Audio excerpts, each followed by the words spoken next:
Hi, and welcome to another educational video by the Entropy System. I'm Win. In an older video, Daniel made a statement saying that we could make a whole video talking about why we don't discuss our trauma online. Well, we decided to do just that. I'm making this video not only so people can understand our decision, but also so they can gain some understanding of what might be going on in another survivor's mind when they're asked to share their trauma. I genuinely believe that when most people ask about somebody's trauma, they're not meaning to be hurtful. If I were to walk into a room with a cast on my arm, my friends would rush up to me and ask what had happened. They'd want to empathize with me and show their support. This is how we show that we care for one another. Some people might ask for a more scholarly reason. DID is a trauma disorder, so someone wanting to understand the disorder might want to know what happened in order to make the brain respond that way. All this being said, it's just a good rule of thumb in any situation to not ask someone about their trauma. If someone wants to open up to you, then that's great.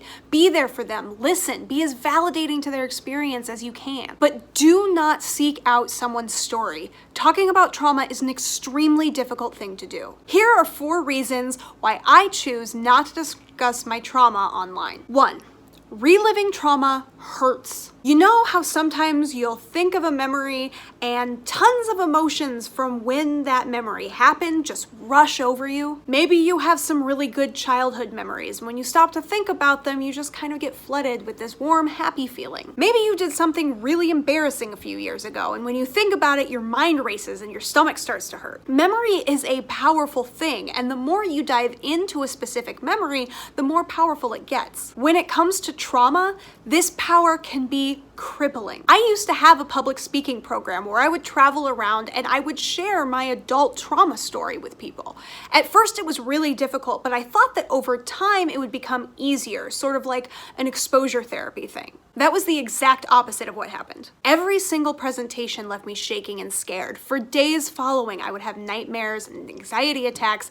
Finally, my husband came to me and begged me to stop doing this program because it was messing me up so badly. He couldn't stand to see what this was doing to me. When a person talks about their trauma, it can cause them to re-experience all those emotions and sometimes even physical sensations of what happens in that memory. That alone should be reason enough to not want to share my trauma story. However, there's more. Reason 2. People will call me a liar. If I were to share my trauma story on YouTube, I am 100% confident that the majority of you would be so loving and caring and supportive. However, there would be 2 types of comments that would come in with that. One of those would be the type of comments that say, "That's not bad enough to cause DID," and the other would be the type of comment that says, "That story has to be a lie. Things that bad don't actually happen to people." How do I know that this would happen? Because it already has. When I first began opening up about my adult trauma, people who I trusted accused me of making the story up or brushed it off as not that bad. Well, at least X, Y, and Z never happened to you. I know myself, and I know I am not emotionally stable enough to have strangers on YouTube invalidating my trauma. The implication is that I don't have a proper grasp on my own reality,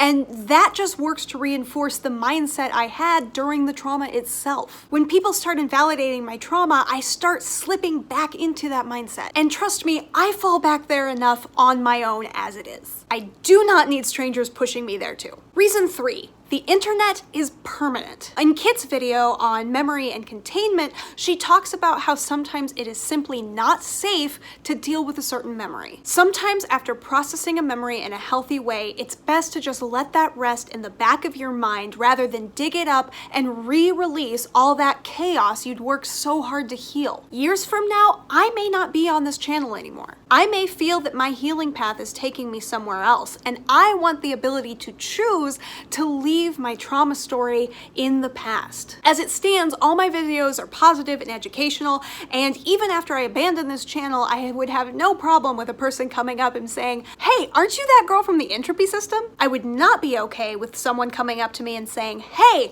aren't you that person who went through X, Y, and Z?" Surely you're thinking, no one would be so uncouth as to approach someone and say something like that. Yes, they absolutely would be. And I don't want to give that kind of control to anyone. I want to have full say on when and how I move forward. And the final reason, my trauma doesn't define me. Knowing the details of my trauma will not shed even a single bit of light on the person that I am today. My trauma doesn't define me. It may have kickstarted a disorder, but even my headmates are not defined by the trauma itself. They have their own experiences and they're growing and they're learning and they're trying new things. We are independent and educated and experienced and completely separate from what was done to us. Does it still affect us? Sure. But does it control us? Does it dictate our character? No. Absolutely not. In the same way that I will not blame myself for the things other people did to me when I was a kid, I will not give those people credit for the woman I have become today. If you have a trauma story, please do not feel obligated to share it with people. Open up if you want to and if you feel safe doing so, but you don't owe an explanation of what happened to anyone. If you don't have a trauma story,